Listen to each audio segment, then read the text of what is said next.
Hello சொந்தமே நண்பர்களே, ஒரு தமிழ் யாதொரு ப்ரொஃபைலை அறிமுகப்படுத்துறேன். இந்த பொண்ணோட பேரு ரேஷ்மா. இவங்களோட டேட் ஆஃப் பர்த் 6/2/99 பிறந்திருக்காங்க. எங்களோட இந்த பெண்ணோட ராசி நட்சத்திரம் கன்னி சித்திரை. இப்ப பார்த்தோம்னா மாஸ்டர் ஆஃப் கம்ப்யூட்டர் அப்ளிகேஷன், அதாவது எம்சிஏ முடிச்சுட்டு இவங்க ஒரு ஐடி கம்பெனில மெடிக்கல் கோடிங் அந்த டிபார்ட்மெண்ட்ல ஒர்க் பண்ணிட்டு இருக்காங்க. ஒரு ஐடி இன்ஜினியரா ஒர்க் பண்ணிட்டு இருக்காங்க.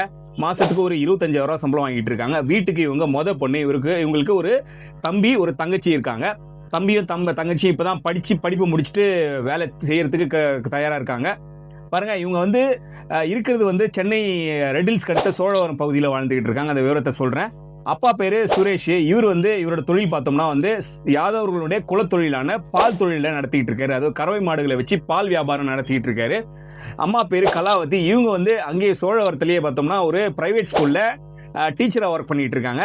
இவங்க இருக்கிற வீடு பார்த்தோம்னா சோழவரத்தில், அதாவது சோழவரம், பாடிநல்லூர், இதெல்லாம் ஓரளவுக்கு அவுட் ஆஃப் சிட்டின்னு சொல்லக்கூடியது.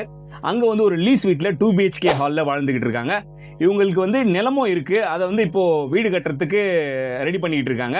பாருங்க, இவங்க தமிழ் யாதவர்னு சொன்னேன். இவங்களுக்கு தெலுங்கு யாதவர்களும் சம்மதம். பிளஸ் இவங்களோட தாலி சம்பிரதாயம் ரொம்ப முக்கியமானது.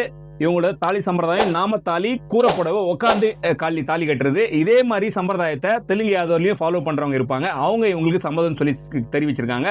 பாருங்க, ஒரு சிம்பிளான ஃபேமிலி, மிடில் கிளாஸ் ஃபேமிலி. அம்மா 10 சவரம் பொண்ணுக்கு, 5 சவரம் பையனுக்கு அப்படின்னு சொல்லியிருக்காங்க நம்ம கிட்ட ஓப்பனா. பாருங்க, தமிழ் யாதவர், தெலுங்கு யாதவர், நாமத்தாலி, கூறப்புடவை, இந்த சம்பிரதாயத்தை ஃபாலோ பண்றவங்க இவங்களுக்கு தேவைப்படுறாங்க. பாருங்க, ஒரு சிம்பிளான படிச்ச ஃபேமிலில இருந்து ஒரு பையனை எதிர்நோக்கி காத்துக்கிட்டு இருக்காங்க.